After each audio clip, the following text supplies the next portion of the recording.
அனைவருக்கும் வணக்கம். நான் பிரபாகரன், ஜோதிடர். இப்போ என்ன சொல்ல போறேன்னா, இந்த 2ஆம் அதிபதி 8இல் நின்றால் என்ன பலன் தான் சொல்ல போறேன். கருத்தில் கொள்ளுங்க. இது ஒரு சிறப்பான நிலை, மிக அருமையான ஜாதக அமைப்பது. அந்த ஜாதகர் உண்மையிலேயே அந்த ஜாதகர் புண்ணிய ஆத்மாவா இருக்கும். அதே போல போன பிறவியில் அதுக்கு முந்தின பிறவிலையும் மிகவும் தான தர்மங்கள் அதிகமாக செய்து அமைப்புடைய ஜாதகர்னே நீங்கள் சொல்லலாம். கருத்தில் கொள்ளுங்க. இது ஒரு இப்போ 2ஆம் அதிபதி 8இல் இருந்தால் இது ஒரு சிறப்பான நிலை. 8இல் இருக்கும் 2ஆம் அதிபதி 7ஆம் பார்வையாக 2ஆம் இடத்தை பார்ப்பார்.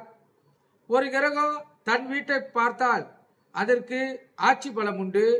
கருத்தில் கொள்ளுங்க. இது என்பது ஜோதிட விதி. எனவே தனஸ்தானமான அந்த ஜாதகருக்கு தனம் உயரும். தன நிலையில் அதிகமான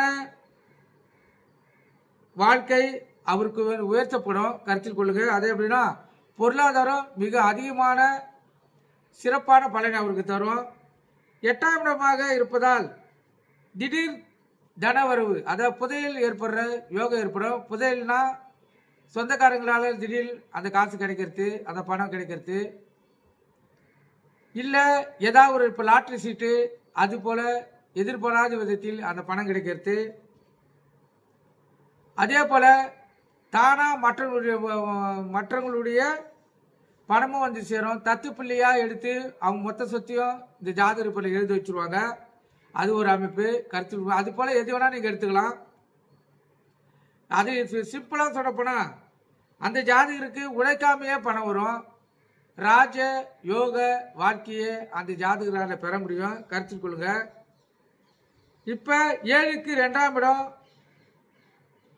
7க்கு 2ஆம் இடமாக இருப்பதால் சில ஜாதகருக்கு மனைவி மூலமாக யோகங்கள் அடிக்கும். மனைவியே வரக்குள்ள இந்த ஜாதகரை விட பல மடங்கு பணத்தை அந்த மனைவியே எடுத்துன்னு வருவாங்க. மனைவி மூலமாகவும் இந்த ஜாதகர் யோகமான வாழ்க்கையை வாழலாம். 2ஆம் அதிபதி 8இல் இருந்தால் மிக மிக சிறப்பான வாழ்க்கை பெறக்கூடிய ஜாதக அமைப்பு அமையும். இப்போ ஆணாக இருந்தாலும் பெண்ணாக இருந்தாலும் அப்படியே மாற்றி எடுத்துக்கலாம். 2ஆம் அதிபதி 8இல் இருந்தால் மிக மிக சிறப்பான ஜாதகர்.